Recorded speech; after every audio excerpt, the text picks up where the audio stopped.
The carbon dating of the bones, the sex, build and age of the skeleton at the time of death, and the fact it belonged to someone of high birth, point to one thing.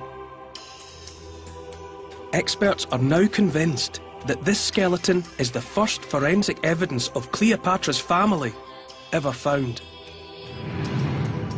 The shape of the tomb, its similarity to the pharaohs, these are all parts of a code, and the whole of it comes together to make a complete picture.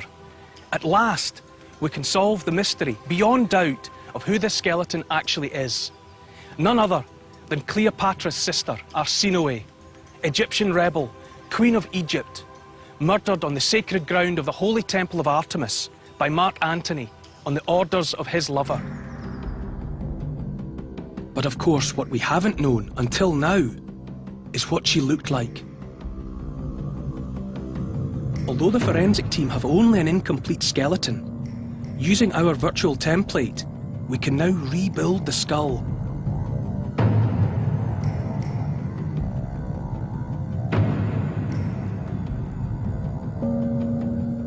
Hilke and Fabien thought the skull was lost forever, so I'm dying to see how they'll react. I know you've been looking for the skull for a long time. And we don't have the real thing, but we've got the next best thing, which is a very exact replica. Cool. Super. And this is where it should be. May we touch it? Yeah, of course. It's of course. No, it's cool. This is really cool, yeah. Brilliant. Perfect.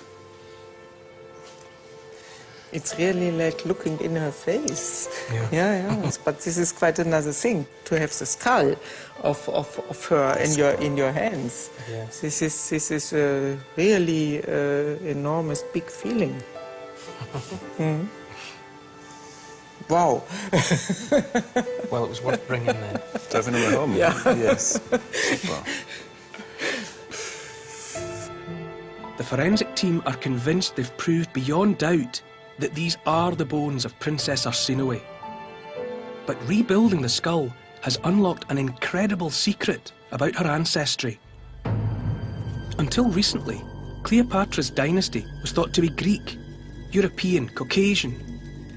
But some scholars now believe Cleopatra and her siblings had African blood. Could the answer be in this skull?